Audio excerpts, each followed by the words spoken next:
This store's been in my family for 4 generations. Wow. See that fiddle on the wall? It belonged to my great-grandmother. Her name was Rose. That's my name. It's quite a beautiful name. Old-fashioned, you don't hear it a lot anymore. The color is so light, what's it made of? An old breastbone. Creepy. It was the breastbone of her sister. Her name was Pearl. I'll tell you a story.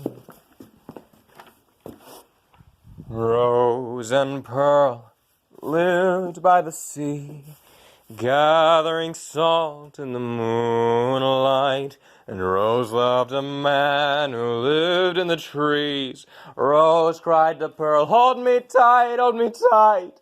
Rose went to his tree house and looked at the stars through his telescope. She wanted to hold his hand. So she wrote him a poem, signed it and sealed it in a rice paper envelope with a lily as a stamp. But the man stole her work. He was the editor of a prestigious astronomy journal.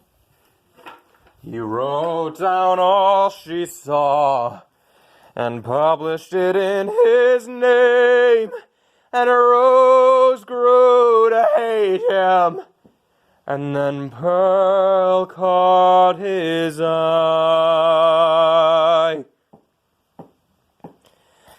I'm a little confused and more than a little frightened. It's okay, my dear. This is a circular story. So Rose ran into the forest and asked a great bear to maul the astronomer, and it turned the cruel sister into a black crow, but the corpse and the crow in a cave. And the crow started to starve, and she'd have no choice but to peck out the eyes of her lover and to eat them. I don't believe any of this. Don't you remember that bear named his price?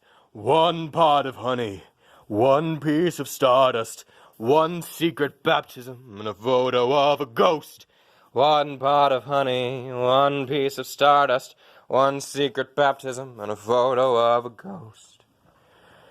Rose stole the honey from a soldier she pretended to love.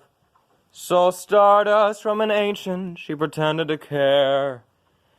And for the baptism, she stole a baby from its mother, a frightened teenager in a mansion, and took the child into the sea. And the child was blessed.